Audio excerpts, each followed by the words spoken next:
కూటమి ప్రభుత్వ పాలనలో రాష్ట్రం అభివృద్ధి వైపు వేగంగా పరుగులు పెడుతుందని కోడుమూరు ఎమ్మెల్యే బొగ్గుల దస్తగిరి స్పష్టం చేశారు. నూతన సంవత్సరాన్ని పురస్కరించుకుని కోడుమూరు నియోజకవర్గానికి చెందిన ప్రజలు పెద్ద సంఖ్యలో పాల్గొని ఎమ్మెల్యేకు శుభాకాంక్షలు తెలిపారు.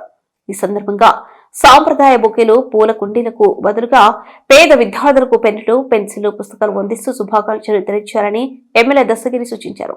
ఆయన ఆదేశాల మేరకు నాయకులు, కార్యకర్తలు పుస్తకాలతో శుభాకాంక్షలు తెలపడం ప్రత్యేక ఆకర్షణీయంగా నిలిచింది. అనంతరం ఎమ్మెల్యే మాట్లాడుతూ కూటమి ప్రభుత్వం ఏర్పడిన నాటి నుంచి ముఖ్యమంత్రి నారా చంద్రబాబు నాయుడు నేతృత్వంలో కేవలం 18 నెలల వ్యవధిలోనే రాష్ట్ర అభివృద్ధికి బలమైన పునాదులు వేయబడ్డాయన్నారు.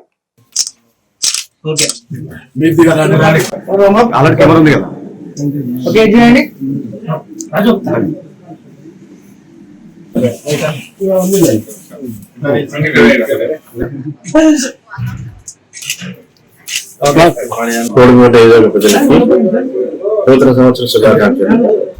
గత ప్రభుత్వం కన్నా ఈ ప్రభుత్వంలో మా గవర్నమెంట్ వచ్చిన తర్వాత ఎంతో అభివృద్ధి పథంలో జరుగుతున్నటువంటి ప్రభుత్వానికి ప్రత్యేకంగా మా ప్రభుత్వానికి ధన్యవాదాలు తెలియజేస్తున్నాము. అలాగే మా నారా చంద్రబాబు నాయుడు గారికి, లోకేష్ బాబు గారికి, జనసేన అధినేత పవన్ కళ్యాణ్ గారికి, అలాగే నరేంద్ర మోడీ గారికి, మా విశ్వవర్ధన్ గారికి ప్రత్యేకంగా ధన్యవాదాలు కూడా తెలియజేసుకుంటాం. పరిపాలన, సుపరిపాలన ఎంతో అద్భుతంగా ఉన్నందుకు ప్రత్యేకంగా ధన్యవాదాలు.